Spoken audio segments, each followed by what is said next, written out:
நல்ல காரசாரமாக மொறு மொறுன்னு ரிப்பன் பக்கோடா, அதுவும் ரொம்ப சுலபமாக வீட்டில் இருக்க முறுக்கு மாவு வச்சு எப்படி டேஸ்ட்டாக செய்யலான்னு தாங்க பார்க்க போகிறோம்.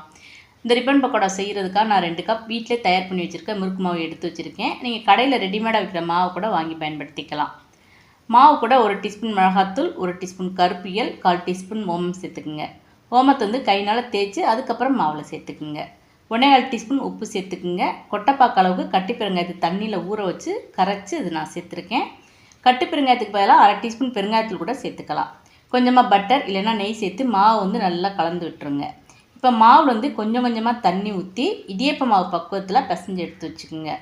கடைசியாக 1 டீஸ்பூன் எண்ணெய் ஊற்றி நல்லா உருட்டி வச்சுக்கோங்க. மாவு வந்து கைனால் அழுத்தி பார்த்திங்கன்னா இந்த மாதிரி சாஃப்டாக இருக்கணுங்க. இப்போ ரிப்பன் பக்கோடா பிழிகிறதுக்கு இந்த மாதிரி அச்சு எடுத்து வச்சுக்கோங்க. முறுக்கு குழலில் முதல்ல வந்து அச்சை சேர்த்துட்டு மாவு உருட்டி குழலுக்குள்ளே சேர்த்துருங்க.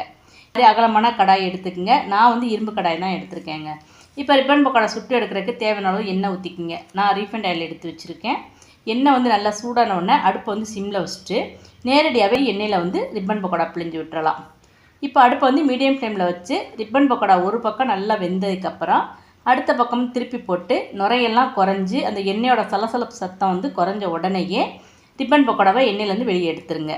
நல்லா ஆறுனதுக்கப்புறம் சின்ன சின்ன துண்டங்களாக உடச்சி எடுத்து வச்சுக்கோங்க. மறக்காமல் நீங்களும் ட்ரை பண்ணி பாருங்கள்.